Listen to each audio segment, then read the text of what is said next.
Bom dia, estamos iniciando mais um Performance em Debate, um programa que trata da discussão e divulgação da prática da performance. A apresentação é minha, do Carlos Borges, com apoio técnico do SEAD e da Secretaria de Cultura da UFES. Apoio técnico de Magno Buscaroli, Josélia Andrade, Samária Figueiredo. Abertura de Daniel Romanelli. Hoje nós temos o prazer de receber aqui o Elilson. Elilson, bom dia, muito obrigado pela sua atenção, pela sua consideração aqui em participar do projeto. Bom dia, Carlos. Eu que agradeço a vocês pelo convite. Vai ser uma alegria poder conversar sobre performance, sobre movimento, sobre cidade, enfim. Obrigado. Eu queria que você falasse, inclusive para as pessoas assim, que ainda não te conhecem aqui, não tiveram o prazer de conhecer, sobre a tua formação, como é que você se tornou performer, vamos dizer assim, né? Então, eu sou de Recife, né? Atualmente estou morando em São Paulo. Estou fazendo doutorado aqui na USP em Artes Visuais. E passei um tempo no Rio, onde a gente se conheceu, na UFRJ, onde eu fiz um mestrado em arte da cena, com ênfase ali na pesquisa em performance na UFRJ. Mas a minha graduação é em letras. E aí eu acho que essa formação interdisciplinar está um tanto presente, né, no trabalho, na pesquisa. E paralelo à graduação em letras, o meu primeiro contato com as artes veio do teatro, né? Eu trabalhei como ator em alguns espetáculos, enfim, em Recife. Então tinha aí essa concomitância, né, entre letras na faculdade e o trabalho, né, no meio das artes cênicas. E aí a grande paixão, essa performance começa, na verdade, nos movimentos na cidade, em Recife, de casa à universidade, muito mais pelo viés ainda antropológico, digamos assim, do termo, da disciplina, é que eu ficava fascinado nos percursos diários em ônibus pela transformação daqueles espaços públicos em espaços performativos diversos, como Feira Livre, Assembleia Religiosa, palco, através das atividades de ambulantes, artistas, religiosos, que colocavam ali, aproveitavam a cidade reunida passageiramente para colocar suas pautas de sobrevivência e atuação, né, diante da cidade. Então eu sempre anotava, porque tinha semelhança discursiva, tinha uma transformação ali das relações de poder em práticas de solidariedade, e tinha esses papéis que eram atribuídos aos passageiros, né, como espectadores, consumidores, enfim. Então tinha ali já como posso falar, uma contração entre as noções de público e privado que me interessava muito. E aí, no final da graduação em letras, esse acabou sendo o meu tema de TCC, né, a performatividade desses discursos orais em transportes coletivos. E aí já foi quase que um chamado, assim, vou continuar a pesquisa no mestrado, mas assim, eu quero ser performer também para além de espectador. Então me interessava partir para uma pesquisa prático-teórica, né, para pesquisar relações de performance e mobilidade, e aí experimentar, desenvolver esse conjunto de performance em ruas e transportes coletivos, e é um tanto do que eu venho desenvolvendo até aqui. Muito legal. Elilson, eu vi que você parece que lançou um livro também, ou foram, né? Porque já vem dessa prática tua, dessa formação em letras e tudo, é isso? Você descreve, você conta as histórias, como é que é isso? Isso, eu publiquei dois livros, um em 2017, que é o Por uma Mobilidade Performativa, que foi pela Editora Temporária, um projeto de duas editoras que são duas designers no Rio, e elas tinham aprovado o Rumos Itaú, então elas lançaram essa convocatória para pesquisas que tratavam sobre relações entre corpo e cidade, planejamento urbano, e aí ali eu já tinha um conjunto de textos, né? Em geral, as performances eu registro elas também em crônicas, né? Em que eu vou descrevendo o que aconteceu, os encontros com as pessoas nas ruas, e como foi assim É quase como uma.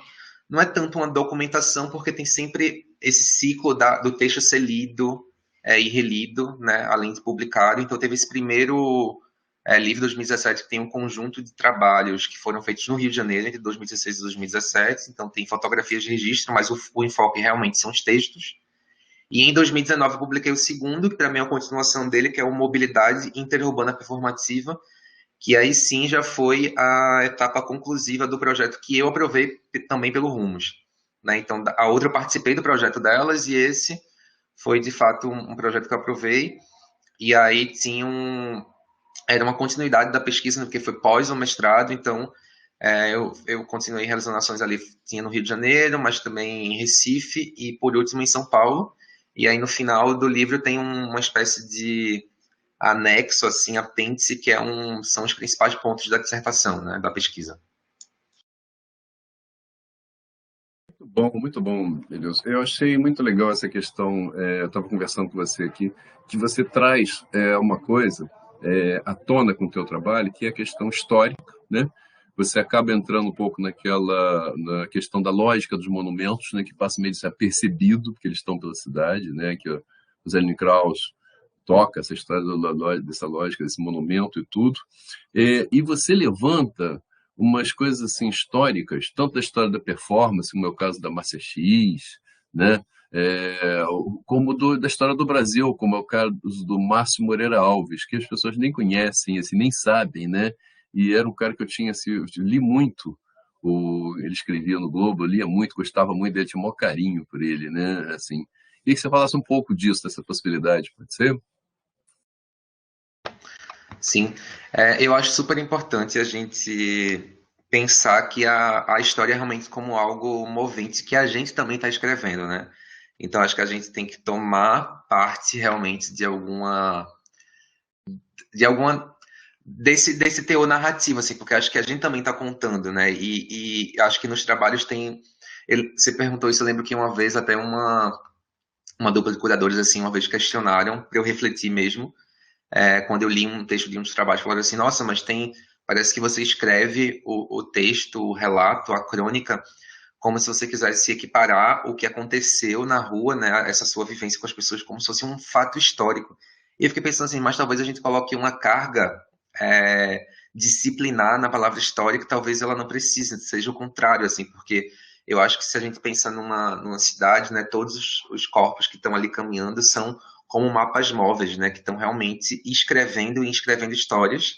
E eu acho que os tempos estão ali se cruzando, né? A história é sobre isso, né? Como é que às vezes o passado está acontecendo, 50 anos está acontecendo hoje, ainda mais quando a gente vive num país como o nosso, em que é um projeto político a história ser apagada, né? A memória ser sempre uma enfermidade, digamos assim, né? Porque há um projeto político de pregar um desinteresse total pela vida e pela morte dos outros e nossos. Então, acho que tem esse interesse mesmo no trabalho de fazer essas relações entre caminhar e história. E aí, porventura, às vezes aparecem, né, artistas como Márcia X, né, que estão muito aqui no nosso imaginário, enfim, que alguns trabalhos pedem, né, assim, me parece, para que a gente dialogue. E você citou o Márcio Moreira Alves, né, a gente vai falar mais adiante, né, sobre Fardado, mas tem essa ação que eu joguei, né, do Alto de Prédios, do Rio de Janeiro, um discurso antimilitarista proferido por ele, né, em envelopes vermelhos, junto com cartão metal filme com uma frase, um acontecimento atual, mas é um texto de 50 anos antes que ele está conclamando a população a reagir contra a ditadura, e o principal argumento é que os militares estavam assassinando estudantes, né? E eles continuam assassinando estudantes. Então, uma pertinência desse texto, assim, uma atualidade assustadora, realmente assombrosa. E é um texto que, na época, um discurso foi considerado o pivô do AI-5, né? E incrivelmente, não está nos livros de história que a gente estudou na escola. Eu Exato, nunca tinha visto exato, exato. Que é isso que debelou, assim, foi no dia seguinte, né? Né? isso. E aí eles pediram a cassação dele, né? E como as parlamentares sobre as deputadas não quiseram, no dia 13 de dezembro teve ali a outorgação, a imposição do AI-5, né? E é realmente assustador como é que esse texto é apagado, né, dos livros de história, assim. A gente tem acesso numa outra retrospectiva, mas eu fiquei assim, eu lembrava, nossa, nos livros de história mesmo do ensino médio a gente não tem assim esse discurso. Como é que esse fato é escolhido, né, para ser apagado? Então acho que essas questões entram mesmo em relação nos trabalhos. Eu acho interessante, porque também você trabalha com a questão da oralidade. Mas depois a gente fala isso, senão a gente não dá tempo da gente falar dos trabalhos. Eu queria falar um pouquinho dos trabalhos, daí depois a gente volta nisso, tá, Elias? Elias, vamos falar desse trabalho que o Magno está gentilmente colocando para a gente aí, o Marcha Ré. Isso foi no Rio? Isso, foi no Rio, Massa Ré, esse trabalho de 2016. Foram 3 vezes no Rio, também teve uma vez em Recife, feito por outro grupo, eu estava à distância. Mas essas fotos aí que a gente está mostrando são registros do Francisco Costa, do grupo de estudos PTI do Teatro Inominável, que é onde eu estava trocando na época, e propus que o grupo fizesse, a gente fizesse em conjunto esse trabalho. E eram sempre diferentes grupos, né, de colaboradores, colaboradoras. E Massa Ré consistia no seguinte: eram caminhadas de costas para trás na cidade. Essas fotos aí são do Rio, por até 3 horas. Então, os pontos de início e término eram escolhidos em consonância a fatos históricos. Na primeira, por exemplo, que foi no dia 1 de abril, né, data que não se comemora, dentre tantas outras. A gente ia da Cinelândia, que tem ali que é um percurso habitual das manifestações. A gente pode lembrar de 68, toda a luta estudantil, sindical naquela praça. E a gente ia de costas até a Central do Brasil, onde teve lá o último discurso do Jango, né? Que depois teve a marcha da família brasileira por Deus, né? Enfim, aquela coisa toda. Então tem esses lugares que tem essa malha histórica, né? Aí escondida por esses asfaltos e nesses postes, nesses monumentos e os corpos indo e vindo. Então era em horários de intenso fluxo pedestre e todo mundo ia com a mesma camisa que tinha 2016 na frente e 1964 nas costas, e a gente ia também com essas mãos espalmadas para baixo, né? Então tinha esse gesto também meio que é meio esse gesto que a gente faz quando a gente fica meio atado sem entender algumas coisas, né? Então a gente ia caminhando de costas em silêncio, as pessoas iam conversando, e aí é muito interessante porque esse trabalho ele dispara assim uma série de trabalhos que são performances andando para trás que eu vou fazendo assim, tenho feito desde então, mas esse foi o primeiro. E aí tem essa profanação assim, né, primeira e absoluta desse gesto mais cotidiano e que significa o progresso, que é andar para frente, né? Então a gente ia em silêncio e isso ia gerando conversa. Isso foi no dia 1 de abril de 2016, então foi pré-golpe 2016.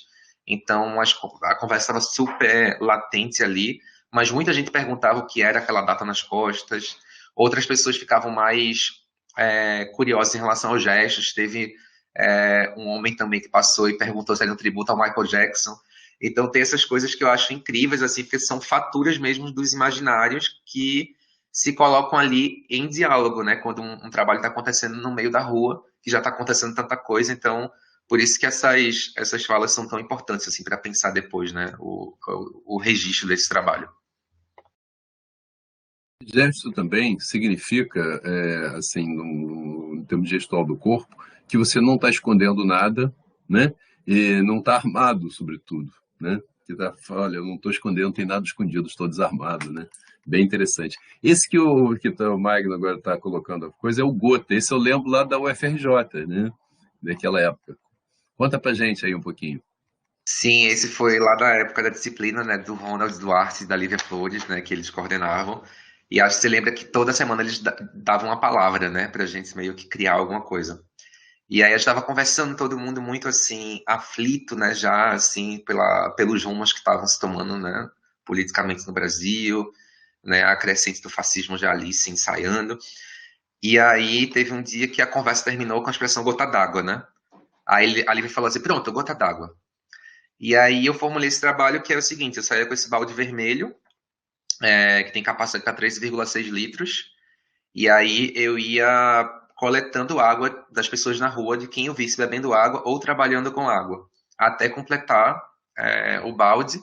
Então, depois dessa coleta, tinham ações de lavagem. Em um desses trabalhos, dessas ações, eu coletei toda essa água nos corredores e entornos da UFRJ Praia Vermelha, para eliminar a pichação Viado Bom é Viado Morto, que foi inscrita no banheiro, em comemoração ao assassinato do estudante Diego Vieira Majado, que amanheceu morto no campus da Ilha do Fundão, né, num ataque explicitamente homofóbico, né, pela característica do crime.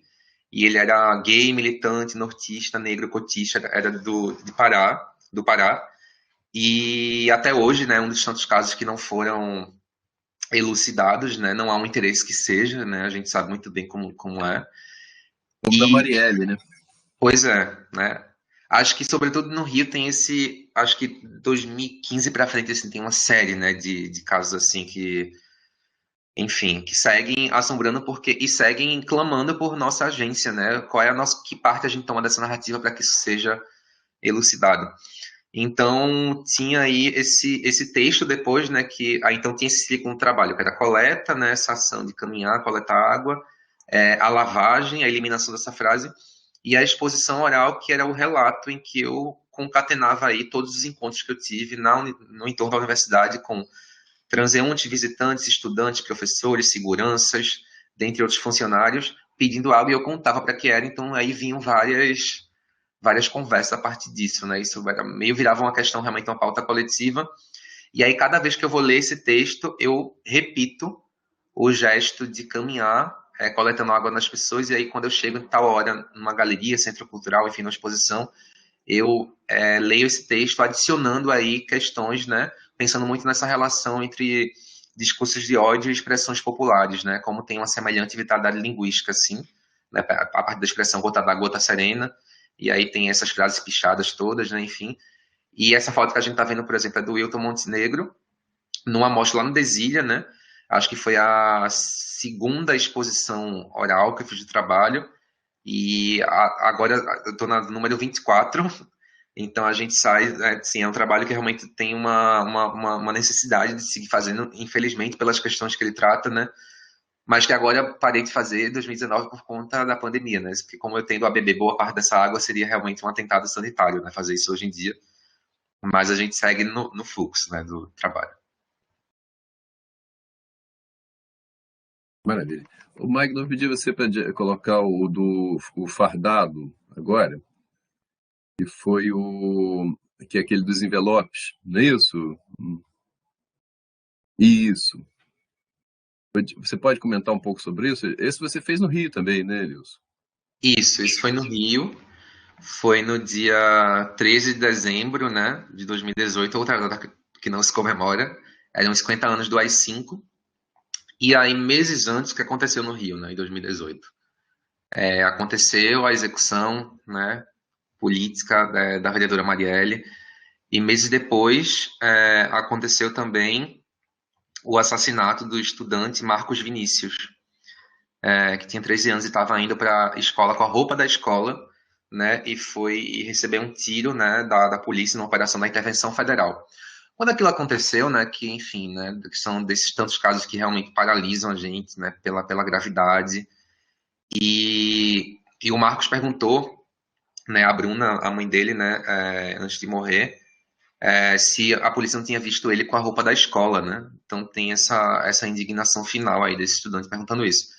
Quando isso aconteceu, né, que eu fiquei realmente assim, né, acho que como todos nós ficamos muito mal com aquilo, eu lembrei de imediato do discurso do Máximo de Alves. E falei, minha nossa, olha como é a história do Brasil, olha como nós somos, olha como nós estamos seguindo, porque 50 anos antes, nesse ano, 2018, que fazia 50 anos do AI-5, aquele deputado do Rio de Janeiro toma a tribuna no dia 2 de setembro de 68 para fazer aquele texto em que ele clama que as mães e os pais não deixem os filhos desfilarem no 7 de setembro, boicotem, porque permitir aquilo é fazer coro àqueles que estão violentando e assassinando estudantes, né?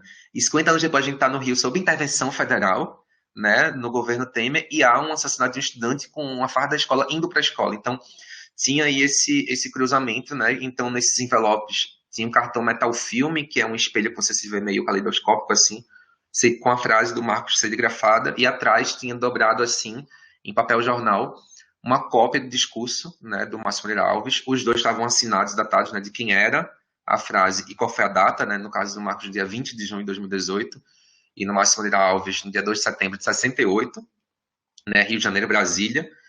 E atrás da cópia do discurso eu só colocava a minha intervenção, que era Rio de Janeiro, 2018, este texto deveria ser lançado de helicópteros, que foi de fato o que eu tentei fazer, mas aí esbarrei em várias questões da ANAC, por conta dos direitos aéreos do Santos Dumont, e claro, porque é uma ação, pela lei, apenas os militares são permitidos jogar coisas, né, de avião em movimento, então...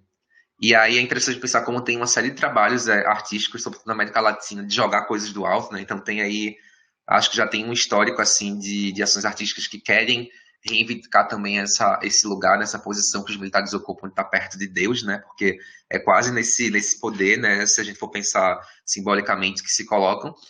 E tem o dado que no Rio de Janeiro eles não só podem, pela lei, jogar coisas de envelope, como pela. Não é legal, mas eles fazem, a gente sabe que é atirar nas pessoas de cima, né? Porque fazem isso todos os dias, né, naquela cidade. Então, assim, é uma coisa que, enfim, ninguém faz. Não há uma ação efetiva para impedir. Então, eu tinha vontade de jogar, mas esbarrei em várias questões. Então, só no dia 13 que eles responderam o e-mail final. E aí eu já tinha, claro, desistido e partido para a coisa de jogar do alto de prédios. Então, foram de manhã até noite, né? O último foi a UERJ, essas fotos que a gente está vendo da Carolina Calcavecchia. E que eu adoro essa foto, por exemplo, né? Que ela consegue pegar um envelope apenas ali, né? Reto, no céu. Então, também acho que é importante registrar essas parcerias, né? Que é tão importante encontrar essas pessoas com seus olhares e que registram os trabalhos de maneira tão efetiva, ainda mais Carolina Nets, que é outra fotógrafa também que a gente vai ver aqui, que trabalham muito nas ruas também, registrando protestos, então tem toda uma estética política, assim. Muito bonita a foto, realmente. Elilson, eu não costumo falar muito assim de coisas que eu não gosto de atrapalhar o desenvolvimento, mas eu lembrei de uma coisa você falando isso. Agora, nessa chacina que teve no Rio, a última agora, um depoimento, como você gosta da história, eu lembrei disso, de um trabalhador falando, que ele comentou com a mulher, olha, a polícia aí na favela, eles vão invadir aqui. Aí ele pegou, botou o uniforme de trabalho dele, olha só, pegou a carteira de trabalho e ficou na sala esperando. Olha só como é que são as coisas, né? Esperando ser invadido com o uniforme para mostrar que era um trabalhador, né? Quer dizer, isso é meio inimaginável para uma classe média, né? Para essas coisas. E quando você estava falando, me lembrei também de uma cena que teve até, mostrou numa coisa, do cara de helicóptero atirando num traficante, né? Fugindo num carro e eles de helicóptero foram, atiraram e matam o cara. Como aquela também que o cara atira, os caras estão fugindo, eles dão um tiro. De vez em quando mostram isso na televisão, aí depois tem moções, né? E aí o pessoal retoma, porque não tem nem noção, né, de que aquilo não deveria ser mostrado publicamente. As pessoas não têm, perderam até essa noção, né? Desculpa interromper aqui, mas eu não resisti, sabe, Wilson? Eu tinha acostumado a bater papo, né? Aquela história. Claro. É, Imagina, não, total, acho que, e só para comentar isso que você falou, Carlos, essa coisa né, do trabalhador usar o uniforme da carteira de trabalho é uma reminiscência da ditadura militar, né? Eu escuto dos meus pais, dos meus tios, que as pessoas, né, em Recife eu sou de uma comunidade, então é ainda muito presente isso, assim, é bom andar com a carteira de trabalho no bolso, porque a gente, é isso que você falou, né, tem uma classe média toda que esquece ou finge que não sabe o que acontece, né, tudo isso, mas que tem para uma parcela da população a ditadura nunca acabou, né? E acho que isso fica, o lugar onde isso é mais explícito são nas favelas do Rio de Janeiro, né? Porque é uma desumanização total, assim, por parte do poder público e da polícia, né? Que age realmente como um executor, assim, das pessoas. Magno, eu queria voltar na imagem anterior da diástole, esse. Esse é em São Paulo, né? Não é isso? Essa foi em São Paulo, e aí tinham esses tecidões, assim, tinha um vermelho, tinha um amarelo e tinha um vermelho também, que eu tinha amarrado nas tubulações de saída do metrô, então tava inflado como se fosse um pulmão, assim, e as pessoas que saíam assim desse papel usuário para condição transeunte, né, emergiam ali, eu convidava para escrever palavras no tecido. Então, dá para ver muito bem essa foto, mas ele está repleto de palavras pichadas, então são palavras para a cidade, da cidade, com a cidade, sobre a cidade. E aí no final o que aconteceu é que o amarelo, não, assim, a força do vento era tão grande que sempre explodia no ar, sempre explodia, assim. O vermelho permanecia, mas o amarelo tinha uma coisa assim, a gente amarrava com várias pessoas amarrando ali, colocando várias, enfim, né, os objetos lá que a produtora tinha levado, e sempre, aí tem uma hora que eu falei assim, não, acho que esse é o trabalho, que é ir pro ar mesmo, e aí era muito, aí tinha esse gesto no final, né, dois tecidos estarem aí, realmente verticalizados com essas palavras das pessoas. Então, muitas pessoas que tinham escrito voltavam, que trabalhavam nos prédios ao redor. Isso na Praça Dom José Gaspar, no centro de São Paulo. Então, elas voltavam para ver. E aí é interessante, né? Porque tinha essa coisa de. Sempre tem essas coisas no trabalho, que é um pedido assim, então uma interrupção, digamos assim, do trânsito cotidiano das pessoas. Nesse caso, ela escreveu uma palavra, mas para quem está com menos pressa, sempre gera uma conversa enorme, né? Então, eu lembro de, por exemplo, uma mulher transexual que estava falando sobre isso, sobre como é ser, né, uma travesti em São Paulo, Andai, que ela tinha acabado de discutir com um policial, que pelo fato de ela ser travesti já tinha enquadrado ela, acusando que tinha alguma arma, que chama arma branca, né, faca na bolsa, né, que ela estava discutindo todo esse preconceito, que é que a gente faz, e ela dizia, e tem que ter cuidado a fazer essas coisas, viu, porque agora a ordem de matar quem tá ousando pensar diferente vem lá do Planalto. Então tem essa coisa assim do medo da situação política que a gente vive que vem à tona, né? E a gente também encontrou uma pessoa que trabalhava nesse prédio aí, que até aparece na foto do lado, um publicitário. Ele foi, escreveu, conversou bastante, ficou conversando com as pessoas, chamando pessoas para escrever também palavras. E aí depois ele, no final da tarde, ele voltou. E aí ele começou a contar, assim, para mim. Já estava até recolhendo, assim, os tecidos, guardando embora. E ele começou a contar das torturas que ele recebeu no pau de arara. Então é isso, né? A gente falou sobre história, a história tá agora, né? Assim, e é interessante como a rua é um lugar também onde pipoca, né? Assim, entre confluência também essas vivências e memórias de cada um. Chegou a falar com algum funcionário do metrô mesmo? Não chegou a pegar algum? Não. Não, não. E tem essa coisa também, né, da disciplina ali do trabalho, né? Você acaba. Porque essa região aí, essa parte na rua, é meio dúbio, né? Tipo, pertence ao metrô porque a população é deles, mas está no meio da rua. Então tem uma. Acho que acabou não tendo nenhuma interrupção também, digamos assim, administrativa institucional, né? Como em outros trabalhos já aconteceu.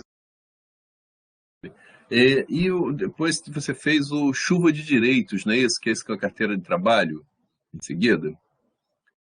Pode puxar para a gente, Magno, por favor, a próxima imagem.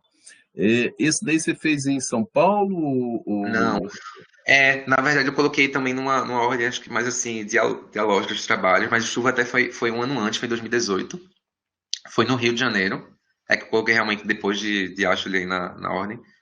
Mas o Chuva foi em 2018 no Rio de Janeiro. Então, Chuva de Direitos é um trabalho, como o título já entrega, é uma ação tributa à chuva de dinheiro, que é o trabalho da Márcia X e da Ana Cavalcante. Elas fizeram em 83 e 85, né? Do alto de prédio do Rio de Janeiro, elas jogavam cédulas de dinheiro serigrafadas, né, impressas em tecidos de algodão. Elas tinham 1,80 por 90 centímetros. E aí elas estavam ali muito discutindo a recessão econômica, né, que era a herança da ditadura militar, a gente sabe, né, depois de tanta corrupção que houve no fim dos anos 80. No começo dos anos 80, na verdade, o fim da ditadura militar, né, 83, 85. E aí eu sou, assim, eu amo a Márcia X, né, os trabalhos dela, acho, falando sobre história, enfim, acho que é alguém que estava realmente fazendo coisas ali que eram muito latentes, muito preocupadas com o momento histórico, mas muito à frente também, né? São trabalhos que seguem muito vivos, pulsantes, assim, ganhando cada vez mais sentidos. E, infelizmente, né, nos deixou muito, muito jovem. Mas esse trabalho em especial é um dos que eu mais sempre amei, assim. Um dia eu acordei, assim, em 2017 ainda, quando estava toda a discussão da reforma previdenciária e trabalhista, eu pensei, nossa, está na hora de jogar carteira de trabalho gigante da Audipred. E aí eu esperei em 2018, quando rolou, né, o Rumo, então teve uma possibilidade, assim, de fazer o trabalho, assim, né, mais organizado. E aí eu fiz essa ação tributo, então um dos prédios que eu joguei a carteira de trabalho tinha a mesma dimensão, a mesma técnica, né, serigrafia, tem 1,80 m por 90. Eu tentei durante muitos meses alguns prédios ali da região do Saara, porque ali tem os ambulantes, né, então, né, trabalhadores que estão lidando diariamente com a precarização, né, do trabalho, com a falta de direitos já. E aí eu tinha que ter autorização, porque como seria publicado com a chanceler do Musical Cultural, tinha toda a burocracia pela parte jurídica, né, do programa, não, tem que ter autorização desses prédios, né. Por causa das fotos, eu fiquei, putz, e eu não conseguia nenhum lá, né, que eu queria. Eram órgãos públicos, algumas pessoas não topavam quando viam o teu do trabalho, e um dia eu tava assim, já angustiado, meu Deus, não consigo, aí me veio uma coisa assim, uma sensação, né, vai lá na Cinelândia, que foi onde ela fez a última ação, né? A chuva de dinheiro. É a última versão desse trabalho. E aí eu olhei pro prédio que ela jogou, elas jogaram, a Eliana Cavalcante, o amarelinho. e fiquei lá, fiz assim, já que eu tô aqui, né? Não é porque lá para ela tinha um teor também contextual, que ali estava a bolsa de valores, né? Então, para mim era muito mais contextual, simbólico jogar no Saara. Carteira de trabalho, né? Outra discussão. Mas aí eu fiz assim, vou lá falar com o síndico, né? E aí subi, falei, aí levei, sempre andava com matérias de jornal, assim, da época do trabalho da Massa X, e falava que era uma homenagem a essa artista. E aí eu lembro que eu falei com o subsíndico lá, ele ia repassar para o síndico, eu sei que em um dia eles tinham aceitado, mas eu não falei não, que era carteira de trabalho, né? Porque eu já sabia que isso estava barrando o trabalho. Falei assim, vamos ter uns tecidões assim com as fotos impressas e tem esse trabalho em homenagem. Aí quando eu cheguei no dia, tirei a carteira de trabalho, ele olhou assim, mas assim, ainda assim não fez nenhuma relação contra. E aí aconteceu uma coisa muito especial, que era a cobertura do prédio, acho que o andar do lado, assim, a varanda do lado, pertencia ao PSDB. Então isso eu achei bem interessante. Eu botei só um pezinho assim para ficar obrigando eles a me apoiarem assim diretamente. E a última carteira eu fiz assim, eu olhei para a rua, né, tudo ali acontecendo e falei que foi justamente essa foto aí desse lugar. Essa foto é da Anete Carla Alencar. Que foto E bonita, aí né? é que é a outra fotógrafa que eu comentei, né, que tem toda essa estética de fotografar protestos e ações artísticas. Então são fotógrafas, ela, tanto a Anete Carla Alencar quanto a Carolina Calcavé, que é bem, com uma atuação bem forte, assim, né, no Rio sobre isso. E com um trabalho lindo também, autoral delas. E aí, essa carteira, eu tava com essa amiga, Marcela, e falei assim, antes de jogar, né, salve Márcia X, salve todos os artistas e trabalhadores que atuam nessas ruas, que das ruas a gente não saia. Desci, e aí passa uma mulher e pega a última carteira. As pessoas estavam lá embaixo, assim, estavam na dúvida se levavam ou não. Eu falei, não, gente, quem achar, pode levar. E aí essa mulher tava com uma bolsa que tinha uma estampa da bandeira do Brasil. E ela fez assim, posso pegar? Então eu fiz, claro, é sua. E foi a última, olha que legal. Ela fez, é porque eu pensei que pode ser um cenário importante aí para vocês, né, da peça de teatro de vocês, mas é que eu vou usar como cenário da peça de fim de ano das crianças, lá no Caxambi, numa escola que eu faço projeto social. Eu fiz, que legal. Aí eu falei assim, vamos pegar essas que sobraram e tirar umas fotos da tubulação de ar do metrô. Aí você vai ter que autorizar a imagem. Eu fiz, não, tudo bem. Aí eu perguntei, qual é o seu nome? Ela respondeu, Márcia. E aí eu tomei um susto, né? E aí na hora, porque qual a probabilidade, né, disso acontecer? Mas acontece. E aí ela complementou. Eu expliquei porque eu tava assim, surpreso. Ela falou, eu parei também porque isso aí tem tudo a ver com o meu trabalho. Aí eu falei, qual é o teu trabalho? Eu trabalho na Justiça do Trabalho. Então, assim, às vezes o trabalho fica pronto aí, né? Porque já são sei lá como é que a gente chama isso, né? A Eleonora Fabião, né, que foi minha orientadora lá no mestrado, ela tem uma frase que eu gosto muito, que ela fala que a rua é o lugar onde o impossível acontece. E aí que se fala muito sobre a casa, né? E como ela tem essa atuação há muitos anos na rua, em um dos seus textos ela escreve isso. Assim, eu acho que essa frase é super importante assim, para pensar mesmo a performance acontecendo no espaço público, né? Ou disputando a noção de público no espaço da rua. Incrível como é que acontecem essas coisas, né? Mas assim, também é importante isso, porque isso você também levanta a história da performance, né? Esse projeto, de certa maneira, é isso, é uma forma de tentar, porque Marcia X parece estar esquecido, vai ficando esquecido, assim, né? Isso é um trabalho dela na área comercial, aquela coisa, né? Mas depois a gente volta nisso aí. Vamos falar agora desse trabalho aí, o Bando Recíproco, que é tão bonito isso, né, Eliilson? Conta pra gente aí como é que foi essa ideia, como é que foi essa história. Então, Bando Recíproco, essas fotos aí são da ação em São Paulo 2019, são fotos da Ana Castelo. Em Bando Recíproco é isso. Eu falei lá, Massa Ré era aquela ação que tinha aquele grupo, né? Então, outros trabalhos também vão ter grupos, né? De amigos, enfim, ou de amigos que eu convido. Pessoas que às vezes eu conheço no próprio ato da ação, que estão interessadas em fazer o trabalho. E nessa aí eu ia puxando pelas ruas esse carrinho, né? Que tem esse espelho acoplado. Então, ele vai movimentando aí, né? Refletindo esse movimento da rua. Essa foto eu gosto muito porque a fotógrafa conseguiu enquadrar, inclusive, a faixa, né, de pedestre ali foi no momento exato, assim, ali no espelho. E eu convidava 9 performers, que iam segurando assim tecidos vermelhos em mãos, assim como se fossem corpos. Tem esse gesto quase solene de uma semântica também que é religiosa e militar, e que tinham palavras bordadas, né? Em conjunto, esses tecidos formam o verbo viveremos. E aí tem uma foto, não parece tudo, mas assim, aí em alguns momentos a gente parava, quando a gente via algumas cenas como essa, né? Tinha esse trio tocando forró, e todos nós que estávamos performando éramos nordestinos, tinha esse discurso interno, todo mundo ali vivendo em São Paulo, e que é uma cidade que ainda, assim como o Rio também, mas São Paulo, por ser o centro, a capital do capital no Brasil, né, tem essa coisa ainda de monopolizar muita coisa cultural, né, o cenário artístico, a economia que é ligada a isso, e tem sempre esse vício mesmo, né, tanto da crítica quanto parte da história, não só em massificar, né, a região Nordeste, tratar como uma coisa só, né, o Nordeste, assim como o Norte também, enfim, mas de atribuir sempre a nós que somos artistas nordestinos e sobretudo migrantes a chancela regionalismo, né? Eu acho assim curiosíssimo. Qualquer ideia que você tem, às vezes você fala com algumas pessoas, nossa, mas isso é legal, né? Porque tem uma coisa aí bem regional, né? Que você é do Nordeste, às vezes você fica assim, meu Deus, mas o que é que tem aqui de, né? O regionalismo tá nesse olhar de quem tá de quem já é habituado a ter nascido centro, né? Então já tem a ideia de centro na sua cabeça o tempo todo. Então isso vem no discurso.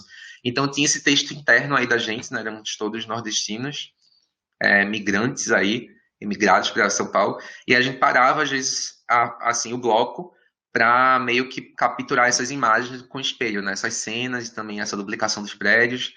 E aí esse objeto também depois fica em exposição, né? E aí porque atrás do carrinho a gente encaixa, tem um móvelzinho assim para encaixar. As madeiras elas ficam assim meio caídas, mas não caem, que estão presas. E aí ficam as 9 madeiras vermelhas de um lado, no outro verso o espelho, né? O nome do trabalho é Bando Recíproco. Eu tinha lido sobre esse trabalho ali, esse eu não acompanhei, não conhecia, e vi que você fala dos fluxos migratórios. Agora que eu entendi, porque eram nordestinos. Você convidou essas pessoas assim por serem nordestinos ou foi uma coincidência mesmo? Já era da vivência? Como é que foi isso? Não, eu convidei, por exemplo, no Rio em 2018 eu fiz um finalzinho desse trabalho e aí eu convidei amigos ali que eram artistas próximos, a maioria LGBTs, mas também tinham amigos que são mulheres negras que estão atuando tanto nas artes como em movimentos, enfim. Então tinha esse grupo aí, esse bando, afirmando vida naquele momento em que o país escolhe ser governado por um declaradamente fascista, né? E que vai violentar em primeiro plano esses corpos. No caso de São Paulo, aí sim, eu convidei, tinha esse texto interno, que para mim era importante assim ter, porque eu acho que assim como, por exemplo, o trabalho lá fardado, né, dos envelopes, aí tinha uma energética ali na hora de jogar os envelopes no texto interno que eu não coloco isso na documentação, mas assim eu tive a oportunidade de conversar com a família, né, do Marcos quando eu decidi pegar ali a frase que estava em todos os jornais, mas enfim, é uma frase dele, então eu tinha que falar com a família ter ciência e me dizer se tudo ok fazer, se aquilo não ia violentar de algum modo. E quando eu fui conhecer, né, a Bruna, que é, inclusive, quem puder depois procurar, ouvi-la, ela tem uma atuação política super importante desde então no Rio de Janeiro, no movimento das mães, né, que são vitimadas pelo Estado.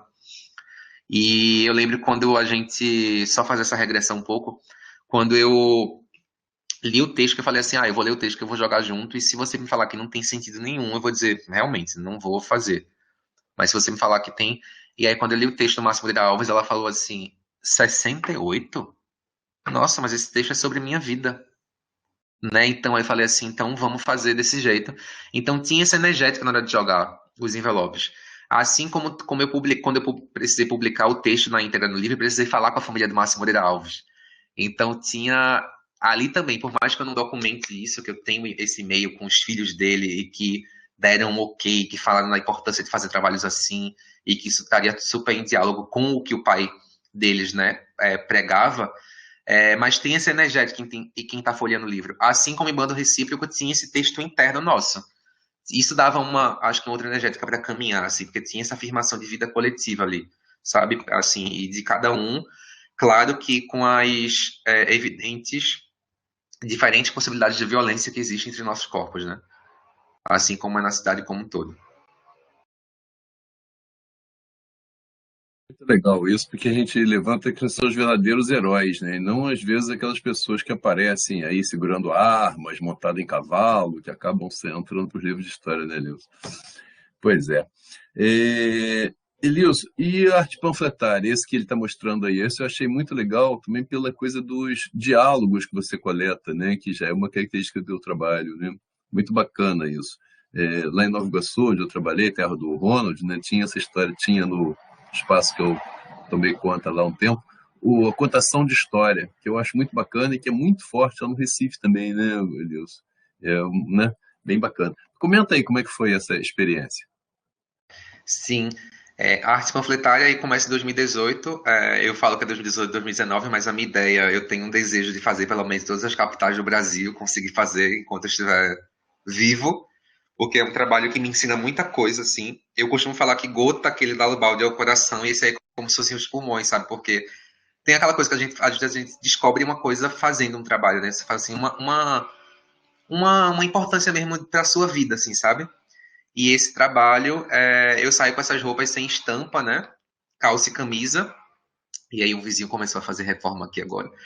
Mas calça e camisa. E eu saio com a sacola repleta de alfinete de segurança. E eu saio à procura das panfleteiras e panfleteiros, né? Esses trabalhadores que trabalham no meio do vai e vem, tentando convencer você a pegar esses anúncios, né? E muitas vezes a puxar você para as lojas para as quais eles estão trabalhando. Então são trabalhadores ali, são cidadãos com cidadãos, enfim, que sabem muito sobre urbanismo, né? Porque eles estão ali vendo a cidade o tempo todo, né? Durante 8 horas, assim, parado. Então eles veem muita coisa acontecendo. Então tem sempre muita coisa mesmo a partilhar, a ensinar. E aí eu saio com esses alfinetes, recebendo todos esses anúncios nessas caminhadas, que duraram pelo menos já as 5 vezes que eu fiz, foi 2 em São Paulo, 6 vezes, 2 em São Paulo, uma no Rio, uma em Recife, uma em Porto Alegre e uma em Buenos Aires. E o tempo máximo foi 8 horas, né? Tempo suficiente para cobrir todo o corpo, porque aí não é só pegar, assim, eu dou o alfinete, então tem esse gesto de estranhar isso, elas elegem, e eles, o ponto do meu corpo. Aos que se sentem à vontade, eles vão lá e colocam, aos que não, eles me dizem, eu mesmo coloco. E aí isso o corpo vai ficando esse panfletão ambulante, como me falou o panfleteiro no Rio de Janeiro, ou um panfletaço, ou um manifesto de panfletos, ele também começou a me dar títulos possíveis do trabalho. Só que é isso, né? Às vezes tem conversas que duram 40 minutos, porque as pessoas entram no fluxo de falar sobre outras questões. Então aí vem muitas temáticas, como opiniões sobre a cidade, planejamento da cidade, sobre segurança pública, memórias familiares e fluxos migratórios que são disparadas pelo simples alfinete, por esse gesto aí de juntar essa mão com mão, assim, de uma pessoa que você não conhece, que lida de cara como um maluco, né? Porque tá fazendo isso para quê? Por quê? Mas tem essa disposição mesmo das pessoas em colaborarem, fazerem o trabalho junto e aí partilharem essa riqueza de conversa. Então isso vira nos textos, né? Então esse trabalho tem esse duplo. Se as roupas estão até ali dentro, elas permaneceram assim, né? Com o suor do dia e com os panfletos todos.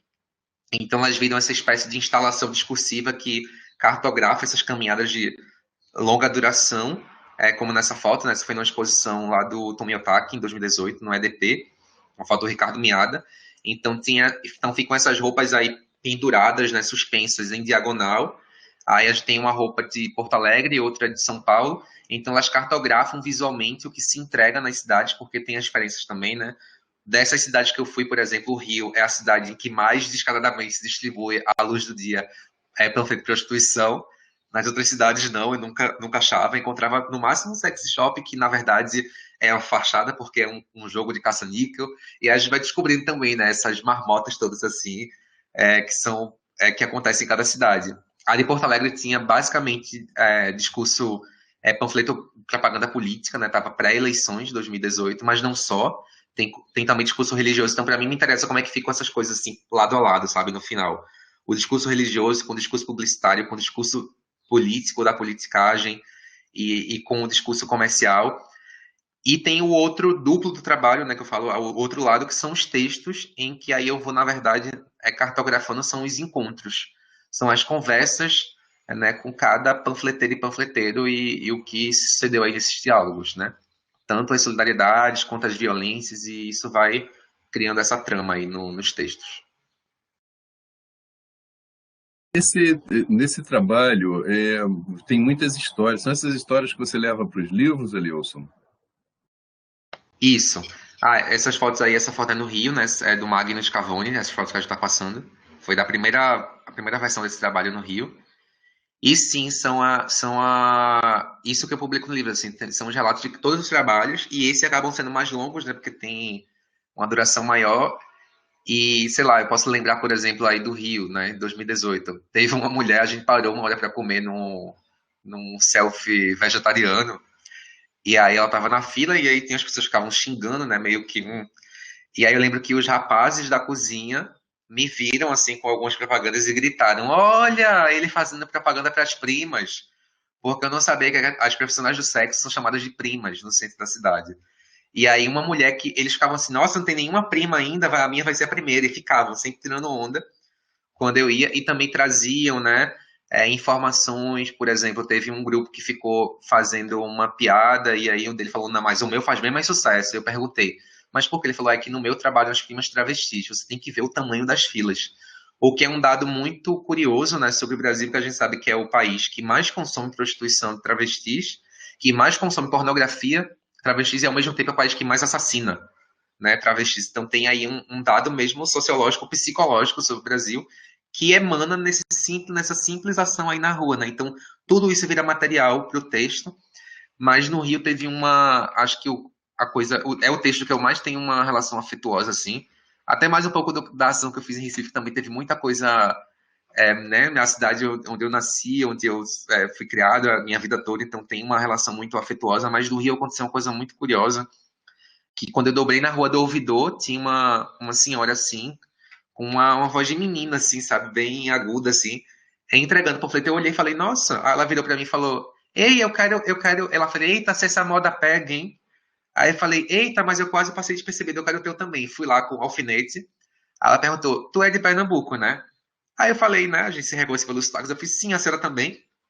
Ela falou que era de Orobó, contou que tinha chegado no Rio aos 20 anos e que só tinha tido dinheiro para voltar uma única vez para a cidade dela. E aí começou a contar nessa coisa de. Aí me contou que ela gosta mesmo dos de curso à distância, mas que ela não tinha nenhum desse panfleto, que ela gosta desse, de educação à distância que ela entrega, e que ela entrega panfletos há 15 anos, naquele ponto e em outros. E eu conheci muitas que trabalham, né, nisso há 2 décadas, há mais de 2 décadas, e ela colocou um no meu coração, que ela entregava, acho que era esse roxo aí, de serviços estéticos, e ela ficou assim colocando no meu peito, alisando, tinha toda uma intimidade assim muito muito forte ali. E tinha essa coisa de encontrar alguém, talvez, né, com um sotaque parecido com o seu, então isso dava uma fábula ali no meio da rua. E aí ela falou assim pra mim: Pronto, tá, é lindo, vai lá caminhar e se cobra todinho, só vão te achar do queixo pra cima. Aí eu agradeci, ela foi me despedir e ela falou pra mim: Eu te amo muito, viu, meu bichinho? E aí não sei, né, se ela tava falando sobre os netos, já sobre os filhos, não sei se ela me viu um neto em mim ali na hora. Eu sei que eu acabei vendo minha avó também nela, porque minha avó me chamava assim. Então tem essa coisa muito forte que acontece. Então, eu também, aí eu retribuí, né? Falei que também amava muito, mas eu olhei pro lado, tinha um monte de panfleto e falei assim, não, né? A vontade de me emocionar e continuar aqui é grande, mas eu preciso seguir porque eu tenho esse foco aí que eu preciso realmente cobrir essa roupa inteira e aí seguir, né? Dona Maria, o nome dela. E ela eu nunca reencontrei, porque muitos e muitas eu reencontro, né? Depois voltando na mesma rua, eu falo assim, e aí, Verônica? E fico olhando assim, ah, o doido, né? Elas falam assim, ah, ou aquele lá dos panfletos, como é que tá os trabalhos? Começo a perguntar. Outros não, né? Como é uma profissão também muito volátil, né? Então, as pessoas tendem mais a tomar como ocupação mesmo, né? Até conseguir um outro trabalho. Mas eu também encontrava pessoas que estão aí há 2 décadas e meia, assim, trabalhando.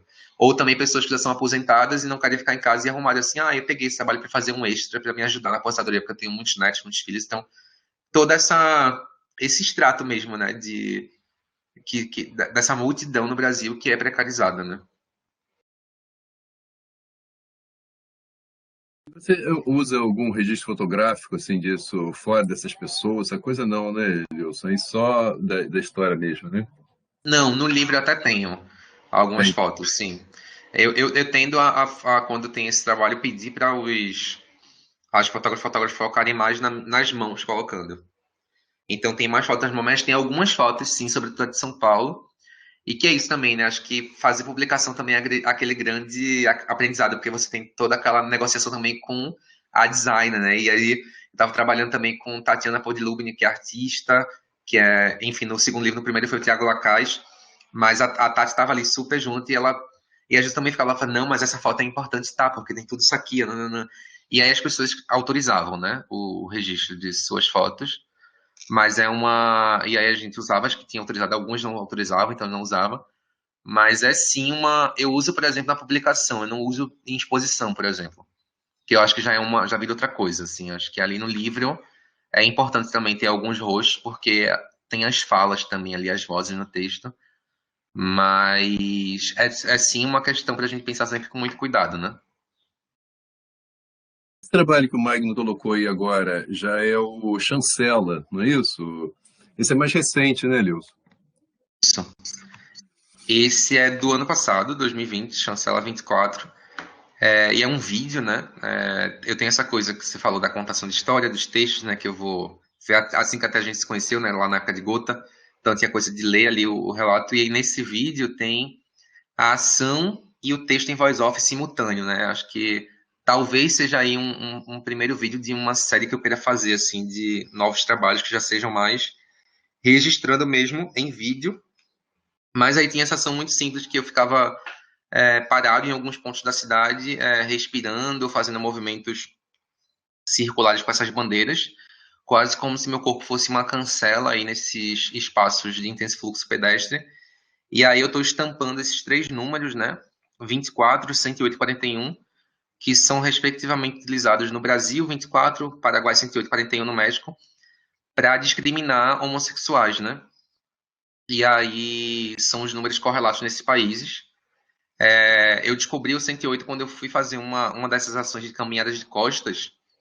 Eu fiz uma vez no Paraguai sobre a guerra contra o Paraguai, né? Porque aí falando sobre história é importante a gente mudar, inclusive, os termos, né? Não é a guerra do Paraguai, né? É uma guerra contra o Paraguai, teve todo um massacre. Tudo bem que teve ali um equívoco também, né? Do presidente na época de bancar essa guerra sozinho contra três países também, assim, tem todas umas questões ali. Mas tinha ali toda a coisa da Inglaterra patrocinando, né? Para o Paraguai não ser uma potência comercial disputando com o Brasil. Mas lá no Paraguai, eu fui fazer esse trabalho, eu descobri um lugar, um espaço chamado Mansión 108, que era de um grupo de ativistas do direito e das artes, né, um movimento TLGB. Lá a sigla eles colocam travestis à frente, né, das demais identidades LGBTs. Então, é TLGB, o movimento lá. E aí eles me contaram, né? Eu descobri a história, porque no Paraguai até hoje é proibido por lei ter esse número em placa de casa, de carro e em ônibus. Porque rememora, e aí esse coletivo colocava no número 108 lá, esse número virou no Paraguai um símbolo de afirmação de vida LGBT. Em 59, né, na ditadura acho que é Stroessner, né, o nome do ditador paraguaio, ele teve um caso que foi um locutor de rádio homossexual amanheceu morto, carbonizado em casa. E aí a polícia, em vez de investigar o caso, né, há suposições que foi a própria polícia, enfim, mas começaram a espalhar, inclusive em acordo com a imprensa, né, a imprensa que estava ali, que patrocinava, né, o governo militarista, começaram a espalhar que era um crime passional, que foi algum homossexual também que assassinou ele. Então usaram isso como desculpa para fazer uma caça a homens gays também a travestis. E aí esse número vem dessa lista em 59 que eles catalogaram, perseguiram, prenderam e torturaram 108 pessoas LGBTs. Assim, a maioria gays, porque tem todo o apagamento das travestis, mas também tinham travestis, mas a maioria homens gays. E aí essas listas, né, 108 foi a primeira. Então esse número começou no cotidiano a ser usado como sinônimo de gay. Esse aqui é um 108, né, apontar.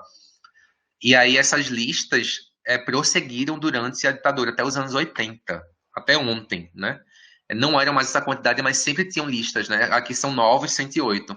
Tem um documentário belíssimo que está no YouTube chamado Putilo de Palo, acho que é assim que chama, mas é da cineasta Renate Costa. ela fala sobre esse 108 a partir da contação que ela faz da história do tio dela, Rodolfo, que foi um dos homossexuais torturados nos anos 80, né? Barbaramente torturado, pelo simples fato de ser gay, nos anos 80. Né? E que é alguém que morre anos depois de depressão, enfim, então ela conta a história toda do tio, e é muito legal o documentário porque o pai dela, que ela tá ali gravando e tá expondo, imagina a dureza para ela expor aquilo, mas o pai dela tem super um pensamento assim conservador, esconde ainda que o irmão era gay, e na sua fala você vê até uma defesa ao regime militar, né?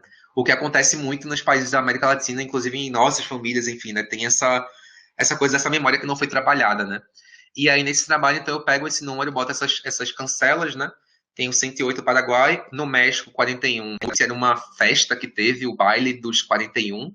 Ficou chamado como o baile dos 41 maricones, que era uma festa, um baile secreto de homens, que metade estava com trajes femininos, metade com trajes masculinos. Denunciaram, a polícia foi lá. Reza a lenda que eram 42, o 42º foi liberado porque era genro do presidente da época. E aí o escândalo seria muito grande. Só que dentre esses 41 homens, os mais pobres foram obrigados a entrar para o exército. Não se sabe muito que fim eles levaram. E os que estavam com trajes femininos foram obrigados a desfilar assim, nas ruas e a varrer as ruas com esses trajes, né, como uma humilhação. E não tinha nenhuma lei que proibisse pessoas do sexo masculino de se vestirem com trajes femininos. Não, isso é apenas um ato de homofobia mesmo, do governo, né, de então. E esse número também seguiu como uma chancela aí homofóbica, né? Então tem esses 3 números, então no texto eu vou falando sobre essas histórias um pouquinho, muito, porque o vídeo tem 15 minutos. E aí eu também aproveito para falar, prestar um tributo a um irmão que tive, né, de parte de pai, que foi suicidado aos 24 anos. Então, eu fiz um trabalho, acho que você até lembra, Carlos, em 2016, lá também no Desília, que eu tinha 24 anos na época, então aí teve um momento que eu pensei, nossa, eu vou ficar mais velho que meu irmão mais velho, né? Simbolicamente, estou com a idade cujo número é associado no Brasil, né, por conta do jogo do bicho, a imagem do animal veado, mas há também a condição de ser chamado de viado, né? E aí eu passei o ano encontrando homens de recém-nascido a homens de 60 anos com o mesmo nome, né, desse meu irmão Fábio. Então, aí eu conto também nesse vídeo um pouquinho desse trabalho. Eu lembro disso, sim, Elias. Eu lembro de conversar sobre isso e tudo. Vamos seguir um pouquinho, Elias, e falar sobre o abate. Isso, que tem essa foto aí, que eu achei muito interessante. Isso me lembrou a boiada do Ronald, né, também, né? Comenta aí um pouquinho, por favor. Bem interessante. Tem umas pessoas olhando para você ali na multidão. Bem interessante isso. Comenta aí, por Sim, favor. sim, total. Tem esse diálogo aí, né, com a boiada do Ronald, né? Inclusive, Ronald fez também, ele depois eu estava conversando, ele fez uma versão que ele foi no trem, né, até Santa Cruz, eu acho, junto com o pessoal do Desilha Seguinte. Então, nessa aí tem essa máscara, né, em arame eletroluminescente, que é um trabalho lindo que é feito por um artista estudando, acho que na EBA hoje em dia, que é luminescente, elas não cobrem o rosto, né, elas têm esse formato todo. E aí eu tinha encomendado, eu queria uma de boi, e a primeira vez, essa versão aí é em São Paulo, né, na Estação da Luz, uma foto da Ana Castelo, mesmo fotógrafa daquela foto do espelho do carrinho. Mas a primeira versão eu fiz em 2017, né, na Central do Brasil, no Rio. Eu usava o trem em horários de intenso fluxo, né? E aí eu ficava parado, só usando a estação meio que para as fotografias sobrevive nos transportes, né? Então, no caso aí, dessa foto, e aí acho que a gente vai também apurando mais assim, se olhar, né? Tinha coisa de eu tratar mais em 2017, 2016, primeiros trabalhos mais como um registro ali, não tinha essa... E aí nessa eu lembro que assim, com a fotógrafa eu falei, né, horas antes a gente se encontrou antes, eu falei assim, nossa, eu quero, tipo, vou ficar parado aqui um tempo para quando vir um comboio, você tirar uma foto lá da plataforma. Ela falou assim, não, mas não é melhor tirar de frente. Eu falei, não, de frente não, é de costa, é só o chifre mesmo, assim. E aí ela fez essa foto, né, que é maravilhosa mesmo, que é uma hora que saem, assim, as pessoas chegam. E também tinha uma coisa, tinha que ter autorizações, e claro que as pessoas do trem, por mais que tenha um trabalho aqui no trem de São Paulo, diferente do metrô, mas o trem acolhe bastante ações artísticas, projetos artísticos, é bem interessante isso. Tem uma abertura ali da diretoria. Eu não sei se é a mesma, até a Salete Zandona, o nome da superintendente. Ela é super realmente apoiadora das artes, assim. Tem muito filme que é filmado, a Estação da Luz tem essa coisa histórica, arquitetura, temática social ali no entorno. Mas, evidentemente, eles não autorizaram que eu fizesse às 5 da tarde, né? Que é quando a coisa tá assim. Que era quando eu queria. Eu falei assim, tá, então ainda vou fazer ainda assim a foto que eu quero. Que é, vou aproveitar então quando os comboios vierem com tudo e fazer esse recorte aí dessa imagem, né? Então, abate, justamente isso também tem texto, porque eu saio passeando pelos trens, as pessoas ficam incomodadas, né, com aquela coisa e começam a conversar. E aí vem assuntos dos mais diversos, mas é bem interessante, assim. Mas tem essa coisa mesmo visual que é só sublinhar essa cenografia curral dos transportes, né? Maravilha, Elias, maravilha. Eu lembro, eu andei muito de ônibus lá em Nova Iguaçu, indo para Nova Iguaçu, quando eu trabalhei lá. E, assim, a gente chegou a fazer um trabalho com um grupo que o Ronald participava também, que chamava Imaginário Periférico. A gente fez na Central do Brasil, na Supervia. Depois, uma hora dessa, a gente vai bater um papo, vou te mostrar uns registros que a gente fez, assim, sabe? Bem bacana. Então, o trem é uma coisa incrível, né? Estou pensando que agora, depois da pandemia, como é que mudou isso aí? Todo mundo vai estar com máscara agora, nessa história toda, né? Maravilha. Eu achei muito bacana como é que você está trazendo essa questão também, que são aquela história. O Imaginário Periférico era um grupo de artistas, inicialmente da Baixada, depois acabou, comecei a trazer artistas de Friburgo, e a coisa foi aumentando também, né? Aliás, o Ronald fez a boiada lá em Friburgo agora, em 2017, né? Ele também tem uma relação lá com a cidade. E aí começou a gente vivenciar essas coisas e percebeu o trem tem uma coisa muito rica, né? Uma cultura muito rica ali também nessa coisa de transporte, né? Mas o que eu queria falar, que eu queria destacar aqui, é que essa coisa da história que você faz. Você falou da Márcia X, é, da Ana Cavalcante, do Máximo, que vão ficando esquecendo. A gente vê tanto canalha aí, às vezes, em praça, por uma estátua aí de segurando uma arma, em cima de um cavalo, não sei o quê. E as pessoas que são, às vezes, os verdadeiros heróis, né? Como o Márcio, por exemplo, a gente não vão ficando esquecidos. Eu acho que é muito bacana isso. Existe essa questão da oralidade, né, dessas histórias que são assim, que você faz um trabalho que acho que no Pernambuco tem essa, não no Nordeste especificamente, em Pernambuco tem isso, nos repentistas, né? Como você falou, Bahia é completamente diferente de Maranhão, são, né? Agora, no repente ali, que às vezes eles contam histórias também, né? Essa que eu acho que mantém um pouco vivo. Isso é muito legal. Você quer falar? Sim, e acho que sim, super me interessa isso. Tem essa coisa da história oral, né? Que, por exemplo, se a gente for falar nos mestres disso hoje em dia, são os ambulantes do trem. Porque assim, não é só sobre. Não é só anunciando o produto que você vende. São vários jogos de humor, e eles improvisam e falam sobre a cidade e fazem piada sobre alguém que está ali, porque tudo isso vai criando ali uma. Eles vão criando ali uma, sei lá, uma malha de atenção ali, né? Vão realmente, enfim, coadunando para eles, né? A atenção das pessoas. E isso faz com que você seja cativado justamente pela oralidade, né? E eu gosto que os trens são diferentes dos metrôs, né? Assim, porque o metrô tem uma coisa muito mais higienizada, elitizada, passa mais pelo centro da cidade, a segurança é muito mais violenta. E o trem são esses trabalhadores que vão para percursos mais longos. Então, o do Rio de Janeiro mesmo, assim, é uma festa, tem até cervejada, né? Assim, é incrível, porque, assim, são muitas horas ali no trem e as pessoas têm essa relação muito... Eu vi até que saiu um projeto de lei no Rio, acho que ano passado, um deputado que instituiu os ambulantes do trem como patrimônio material. Assim, eu quero saber o que é que essa lei depois dá de retorno também, né? Porque continuam sendo super precarizados. Mas eu achei incrível a iniciativa, porque de fato fazem parte do imaginário da cidade, assim, são figuras assim interessantíssimas e que dão muito a temperatura do que é aquela cidade, né? E eu falei deles porque ele lembra muito essa ação dos menestréis, dos repentistas, né? É uma coisa realmente plurissecular que vem, vem, vem, vem. E acho que o trem é interessante, de fato, por mais tempo ficar ali abarrotada, certo? É super violento. São os trens, né? Inclusive agora na pandemia, né, que você comentou, e a gente, o que é uma lástima, né? Assim, a gente vê no país que não tem vacina, né? uma doença que já existe vacina, já existe tratamento por conta dessa negligência toda, né, desse governo genocida, mas de você continuar vendo a imagem, né, desses trens superlotados, esse corpo de trabalhadores que nunca parou de trabalhar, né? Saiu até uma matéria que fala, pelo menos aqui em São Paulo, e eu aposto que isso é um reflexo do Brasil como um todo, né? Quem são os trabalhadores que mais morreram, né, de Covid? E os condutores, né, de transporte público estão no topo, o que é realmente uma tristeza imensa, né? Você pensar assim, essa desvalidação, né, de algumas vidas, né, que tem, como às vezes a gente...